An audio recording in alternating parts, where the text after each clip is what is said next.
Yes. Uh, Good week. Another unbelievable week here at the University of Kentucky. I'm so proud of our former players and what they're doing in the league right now. Once again, we opened the league with the most NBA players on opening day rosters. Really proud that two of our guys, Kobe Bray and Amari Williams, are on that list. I think we have 27 guys now, which is the most, and excited for those guys as they move forward. All of these guys have been so great to us, and they represent Kentucky so well, and hoping to add a bunch more.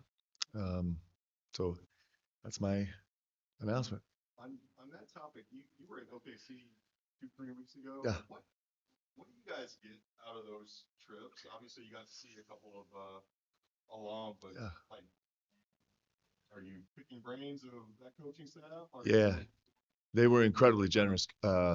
Mark was awesome. He let us sit down in the film room with some other coaches. It wasn't exclusive to us, and we probably sat there for 90 minutes and went over some film, went over some concepts and ideas, and then we had a long follow-up phone call late that night. Just you know, the way OKC is running their organization, clearly it's an NBA championship uh, organization, and the way they run it is really special. They're really sharing and really engaging, really trying to do things the right way, really trying to make it about team, really trying to expand the reach of the game, really trying to share knowledge and experience, and also very curious. Wanting to know best practices from other organizations, so it was a gift. We actually have incorporated some verbiage and terminology from our trip there.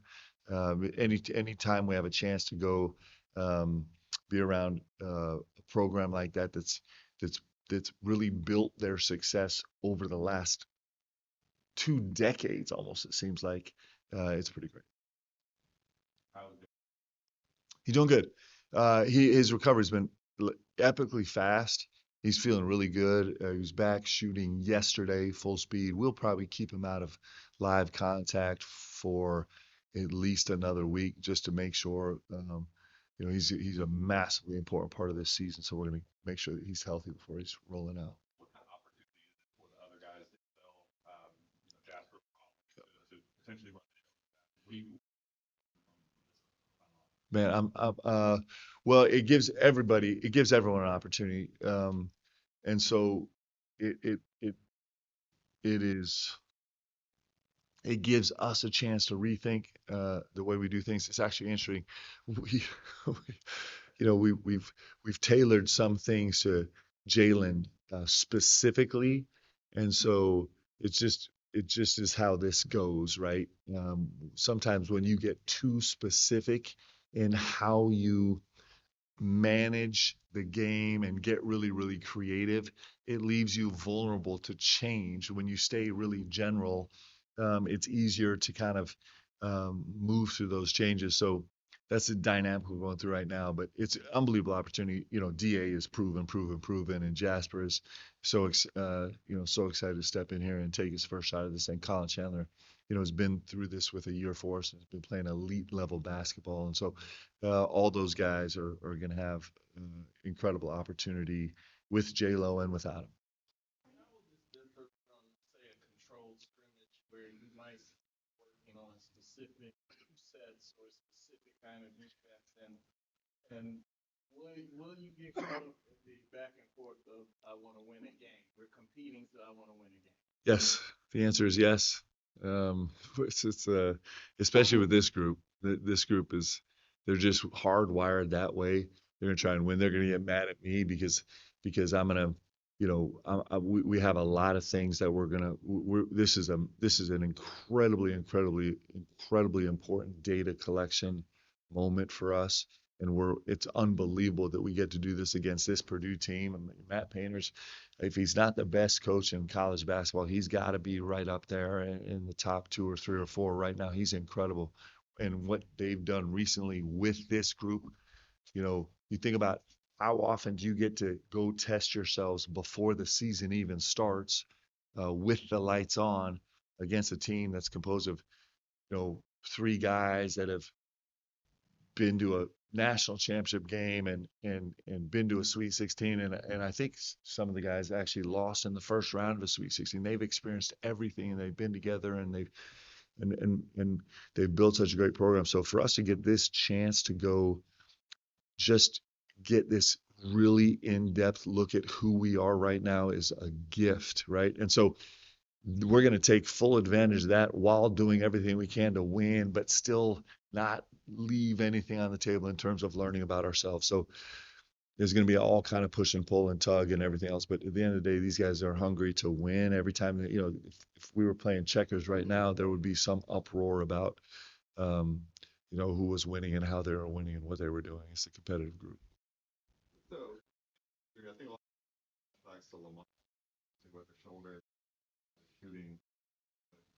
Any differences or comparisons as far as severity or maybe likelihood of re-injuring that? Yeah, I think the biggest thing has just been the pain associated with it. So, Lamont was battling pain every single day to try and get to a healthy point, and Jalen actually was pretty pain free really, really quickly. So that's probably the biggest difference right now. And this structurally, there's some differences, but that's kind of the, the most palpable difference. Mark, was that happening? That kind of the reason you said last week maybe it would go longer potentially. That was kind of like, no, we're done. Yeah, you're calling me soft. I was a little soft. I'm not gonna lie, I was a little traumatized. It wasn't my finest moment, but I'm like, let's get out of here with the group as intact as we can. I don't know if that was the right call. I normally am not like that. Normally I just stay like dead focused, but I succumbed to a little bit of worry. The other point guards that you just mentioned, what about the unique opportunity of getting to play greats Yeah, tomorrow and then the league match yeah, next week, as opposed to in previous roles, probably playing against like D2 or yeah. maybe It's awesome, actually. And because normally and that's why I'm so grateful for these games. Normally with these exhibition games, the best you're probably getting out of it is getting your guys under the lights in front of our fans, getting used to the arena, getting used to the regiment of the day, the emotion, kind of getting all that stuff to a comfort level. We get to do all that, but we actually are going to play against, you know, probably a lot of people call the best point guard in America right now. Certainly, he's got to be, if he's not the most experienced, he's got to be close to the most experienced and an elite level playmaker.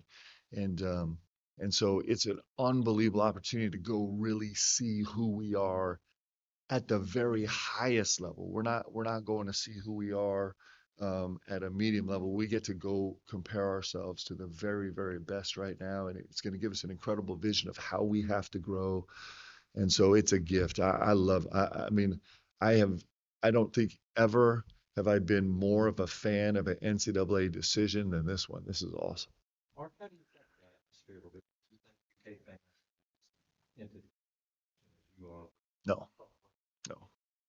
We come to Rupp Arena for one reason, and that's to win. And I know that. That's the beauty of our deal. So, and that's awesome. Like that's the way it should be here. Time the preparation for exhibition games got to do Yeah. just the same as the regular season. Yeah. We actually have done some scouting, but we're doing all of our scout right now. All of our practice is geared towards concepts. We're kind of using Purdue. We're cherry picking a Purdue scout. So what we're doing is we know things that where we really want to grow, we want to get better. So we're kind of just using one little slice of Purdue here and one little slice of there to work on the things that we know we need to work on. So it's not a full scout, but it is a very incredibly useful scout. Um, in terms of us, we've mapped out a very clear progression for these 6 weeks. And so there's some things that we're working on this week that are really important to us that we're going to get to implement in this game. And now it's fun to actually be able to take a little bit of some kind of intricate punches we're doing or a little spacing thing here, a little action here, and now we get to go work on it in the context of playing a game. Mark, speaking of those, two guys, the G League elite team are now fitted in what we plan in the future. But what are your thoughts on that ruling that's allowing them to play, and how does it differ than say a European kid who might have Mhm. signed with the professional club Yeah, over there. yeah. I don't, I think we're still trying to iron out the specifics of exactly what is going to be allowed and what's not allowed. I know that, there's a player right now that's being recruited at a pretty high level where it's still pending like waivers and everything that goes into that. We're working it all out in real time. I think it's a fascinating time to be a college coach. Um, there's so many things that we don't know, but I still come back to this place. I might be standing a little bit alone uh, on this runway, but I still feel like this is the greatest opportunity in the world for these young men to like grow into men. I don't think we're losing that. I think I gave you guys this anecdote about in the spring, I got a little frustrated. I'm like, this is pro, this is pro, this is pro, this is pro. And then at the first meeting with our guys, I'm like, no, it's not. This is like young guys that have a couple dollars in their pocket, but they need us more than ever before. And so I still think this is the best place in the world to grow, to kind of make that steps from being a high school kid to going on being a pro. And that transition to me is one of the most extraordinary. When I say pro to be an NBA player, I think it's one of the most extraordinary, fast-paced, like all-encompassing transition that athletes go through, and our guys need leadership, they need guidance, they need mentorship, they need to grow, and so that process is still intact. It's still beautiful. It's more complicated than it's ever been before. So, in regards to who can come, how long they've been out of high school, what they've been doing since they've been out of high school. I think those things are all clearly we're getting in a new area, but the function of what we do is still the same. If we do it right, it still is the most important thing. I tell this to recruits all the time, and this is real. Um, I got to play in the NBA for a long time, and and we trick ourselves that our life is going to be great once we get to the NBA, because that's actually not true. I loved everybody I got to play with in the league, man. I was unbelievable. It was an incredible gift to play with these guys. But there are a lot of guys that I got to play with in the league that their lives were really, really complicated. And it's not the end of the rainbow when you get there. It's not like once I get there, everything in my life is going to be good and all my problems are going to be fixed. It's not. That is a trick. And it's crazy how we think about that. If we can just get there, then it's going to fix everything. It doesn't. All it does is make everything bigger. When you get there, if you've grown into a secure, uh, like self-aware, um, disciplined, uh, sharing, making things about something bigger than yourself person, it's the greatest ride ever.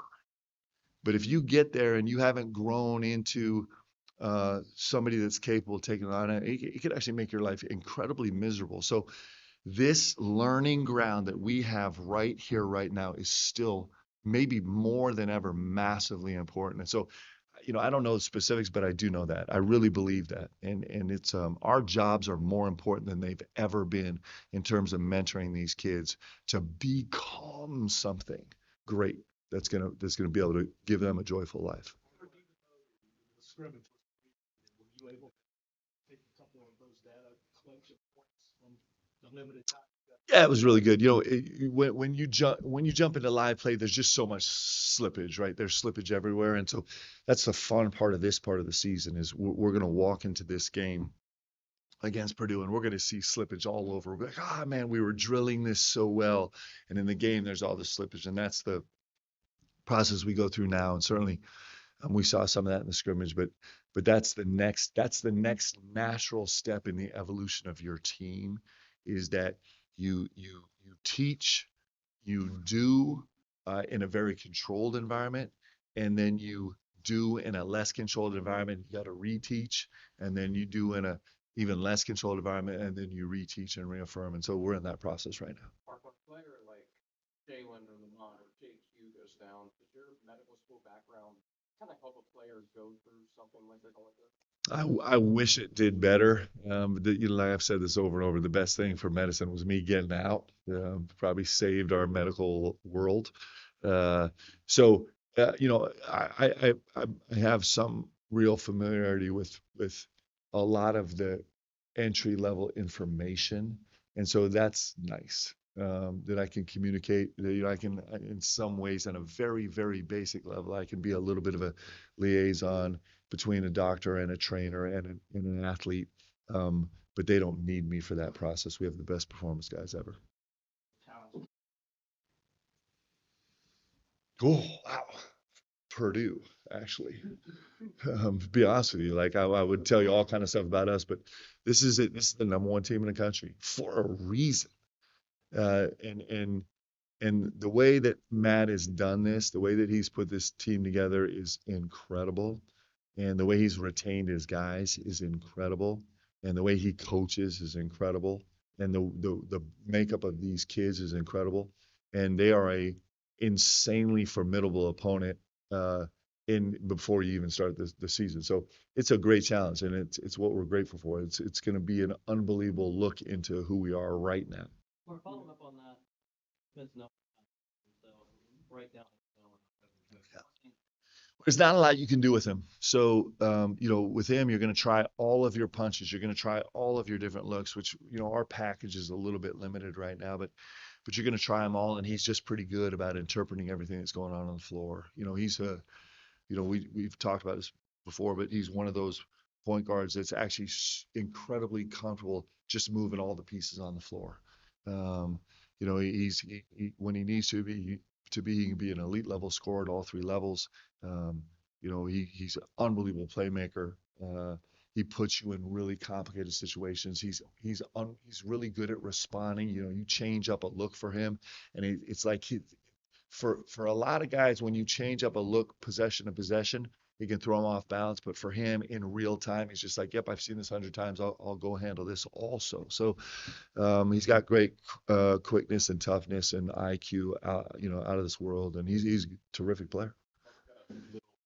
You, USA, and Malachi, Yeah. learn from that kind of head battle. Two unbelievable kids, two really incredible talents. They approach the game a little bit different, but that's gonna be really fun. You're gonna see two young bigs that are have incredible futures in this game, and so they'll be fun. But both great kids. What's the most gratifying thing about watching this group come together? Uh, I've talked about it, a lot of it, so I'm just going to repeat myself a little bit. But there's some things that make me smile, like the fact that I can't get these guys to shut up is just incredible. The first time we actually had a practice yesterday with courtesy of Coach Brooks, uh, who's always, Al AB does an unbelievable job about looking at our program holistically. Like sometimes we get lost in the weeds, and he's always taking this 30,000-foot view. And so he just a small tweak. He's like, Coach, because we've been talking about how much our guys communicate, like how relentless they are communicating. He's like, hey, the next step right now is let's get in the gym with a ton of crowd noise. Like, let's make it feel like it's really there. And sure enough, it had the impact on our team that it has on every team.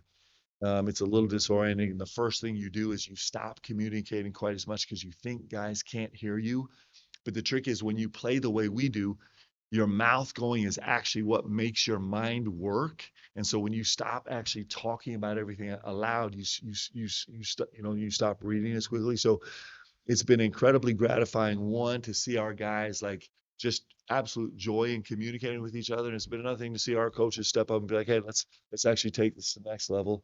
I love our team's communication right now. It's going to be important for us all year long. I love their competitive spirit. I love practice.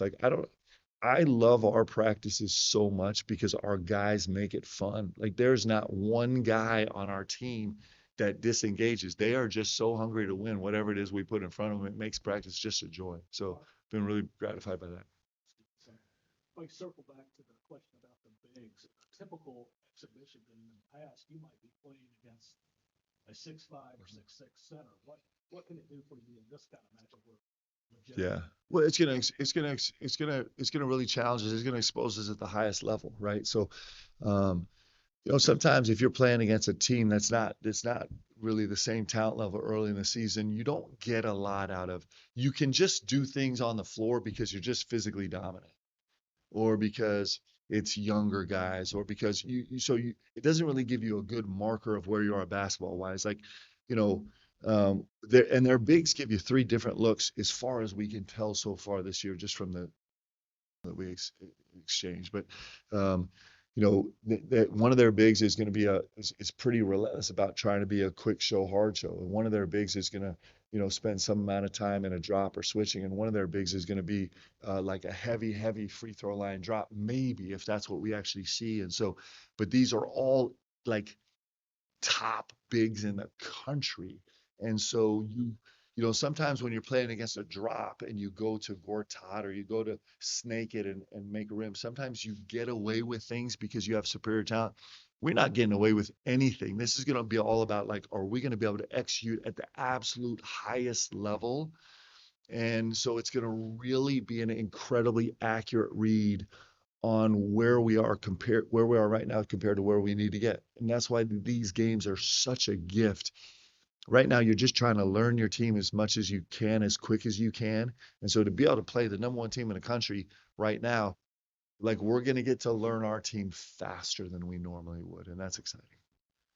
Two more. Now, it's my crowd noise. How are players adapted to you to their ability? Have they Yeah.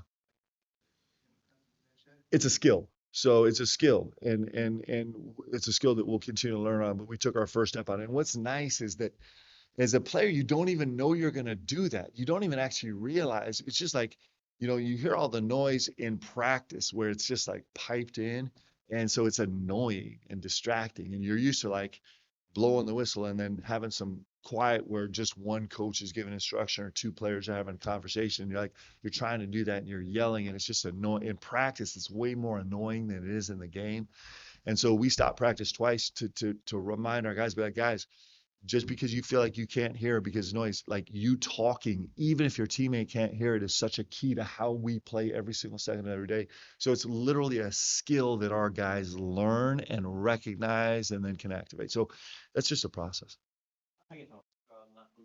Mark, you mentioned at the beginning that you feel like this change, you know, play, you know, Division One teams, the preseason scrimmage was one of the best changes in play made in years. Does that make you more encouraged against getting this 40, maybe the 41 game that you 41. want to get to? Yes. More encouraged? Yes. I'm really actually encouraged. I think that I think we're going to end up in some type of space like that. I think it's going to be great for basketball, especially in this current tenure in basketball. I think it's really important. And listen, this is a great step. These two games, they're adding another game next year, so we get to 32 plus the two D1 exhibitions. So we're at 34. We're only 7 shy. We can do 7. Speaking of numbers, I got a little number for you. So again, if you pay attention, 27 Kentucky ball players on NBA opening day rosters, the most in all of college basketball. And we set a record for the most made threes uh, in the history of Kentucky basketball last year. And 27 divided by 3 is 9.